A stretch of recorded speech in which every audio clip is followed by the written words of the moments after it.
did you guys notice that most of the Hollywood actors that exist nowadays are middle age or old?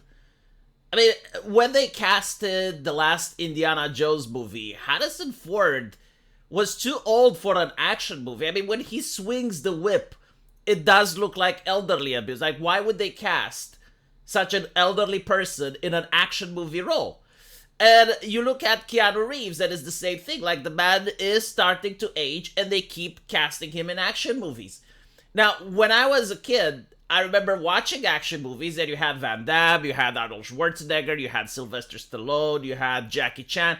All of these people were in their prime, very young, incredibly talented as well.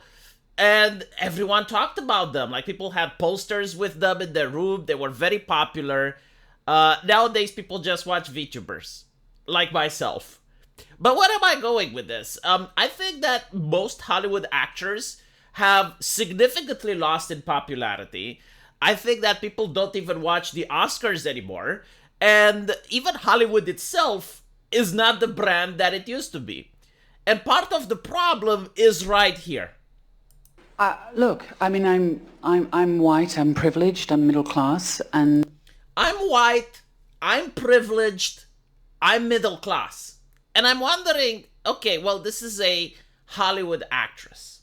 Like, how much is she winning? How much is she earning? She is middle class. I generally don't know who they are. Like, if she was a VTuber, I would probably recognize her. If she was an anime girl, I would know who she is.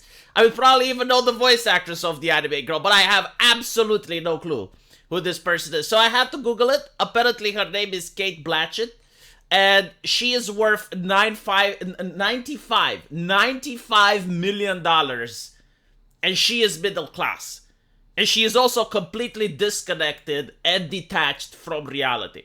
Like, do you think she understands the life of a construction worker? Do you think she knows about the life of an average plumber? Do you think she can relate with the random farmer, or even like the random person that lives in rural America? Do you think she ever had the problem that her car broke down and she couldn't be able to fix it? Or that her cat got sick and the vet was too expensive? Do you feel like she ever interacts with problems that average day-to-day people interact with? Of course not, but they are very opinionated. They have a lot of things to say about how average people should live their lives. Because you see, she is middle class, so she understands middle class. In other words, she understands you. And she knows all about the privilege that she has. And if she has privilege, of course you have privilege as well. Like, probably everyone recognizes you on the streets. Everyone is willing to give you a business opportunity. Everyone wants to be your friend because she has privilege. You have the same skin color as her. You have the same privilege. It's insane, isn't it? But, like, the thing is, why does she believe that she is middle class? Because this is interesting. And it's part of the communist ideology. The communist ideology is an ideology based on envy. Now, envy in itself is a good thing if done in a certain way. So, for instance, you're going out and you see that your neighbor has bought a beautiful new car.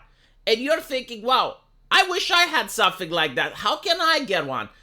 And you start to work harder, you start saving, you start making certain financial decisions. And then you get a car as well. Now, you wouldn't have had that car if you weren't envious of your neighbor. But now, because you did, you got a car. You get to see this even in social experiments like video games, like MMOs. Like, you travel through Stormwind or Ogrimmar, and you have like this other guy that's coming in and he's got like this really cool gear. It's like, well, where did you get it? Well, I raided. And then you join a guild, you put in the hours, you put in the effort, and then you get the gear as well. That is what envy looks like. But it's one version of envy. The other version of envy is like, oh, my neighbor got a new car. Well, I'm going to use my key and scratch it because I hate it. I dislike it. That is communism. And we notice this with Hollywood actors especially, right? They are some of the wealthiest people, not in America, but on planet Earth. Like, they're probably not in the top 1%, but definitely in the top 5%. Like, can you imagine that? Out of 7 billion people, you're in the top 5%. Like, yeah, she is definitely, unironically, oozing privilege, but not for the reasons that she thinks she is. So, you are one of the luckiest people on planet Earth, one of the richest people. You can do pretty much everything. You can travel everywhere. You can buy almost anything. And she is looking at the top 4% with envy because, well, she's not Jeff Bezos. She doesn't have Amazon, right? Like when she goes out, she doesn't have a brand that everyone recognizes. She doesn't have people recognize. I mean, she is a celebrity. Some people recognize her, but like she's not as famous as Jeff Bezos. She's not as famous as Elon Musk. She doesn't get to send rockets into orbit. And because of that, she is brimming with envy. And she wants to talk about how we need to restructure and change all the system. Like the guy from World of Warcraft that sees the other guy wearing all the raid gear and he's like, developers, can I have the gear as well without raiding? Can you not add the same gear in a low-level dungeon so I can get it as well because I don't want to put in the effort? This is what communism is like.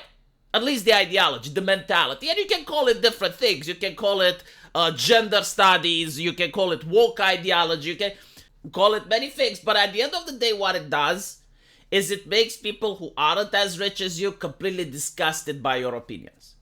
And this is why Hollywood is not popular anymore, because when you look at a person that has $95 million and they're complaining, it shows that their ideology is so disconnected from reality to the point that even if everyone were to have $95 million, they would still complain. So you're like looking at these people that cannot be pleased, but they're constantly lecturing you about how you should live your lifestyle. And the interesting part is, I know individuals that live in a rural area that barely have enough money to go by, but they live happy lives. They're actually satisfied with their place in life.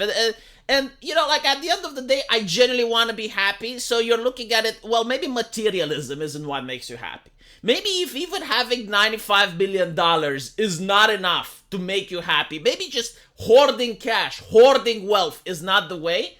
And then you look at the religious community that has 5 or 6 kids, and they're living in a house that's definitely not a mansion, and they don't drive a 4x4, but you know what? They're happy. I mean, sure, they have their little drama over there, but they're not looking at their neighbors with this level of envy. It's like, oh, why do they have more than me?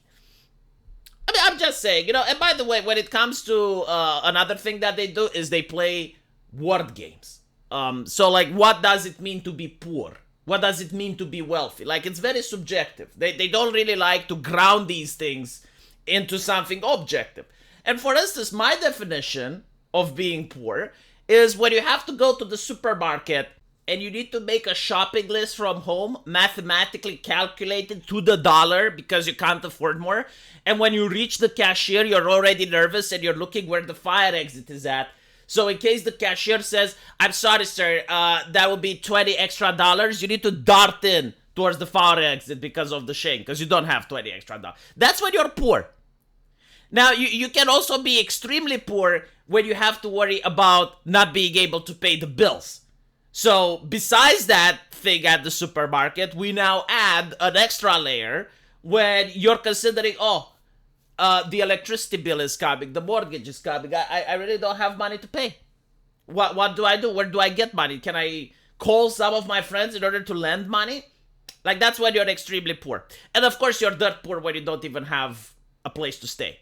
And that's when you're dirt poor and you're homeless. Or you're having to rely on friends in order to allow you to stay at their place for a while. Couch surfing, yeah.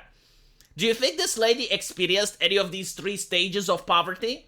No, of course not. I mean, like, do you honestly think, like, for one day in her life, she had to... When she goes to the supermarket, she just places the things in the shopping bag. She doesn't even look at the price, I bet.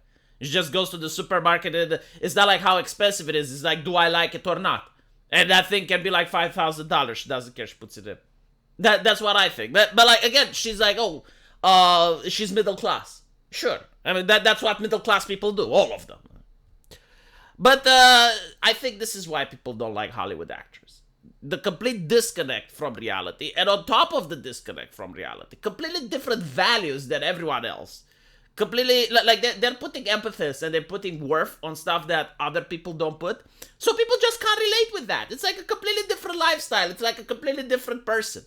But on top of that is the lecturing and the moralizing to their customers. Because at the end of the day, right, like, the people she is talking to are the customers. Like, we are the audience. Like, she wants us to go and watch her movies and buy her stuff, right? Buy her merchandise. But, like, is that going to happen? Of course not.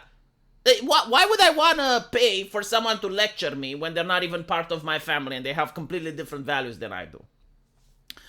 Meanwhile, the anime girls don't lecture me, the VTubers don't lecture me, the internet celebrities, some of them do lecture me, which is why I unsubscribe. But, like, overall, this is why you have the rise of the smaller celebrities.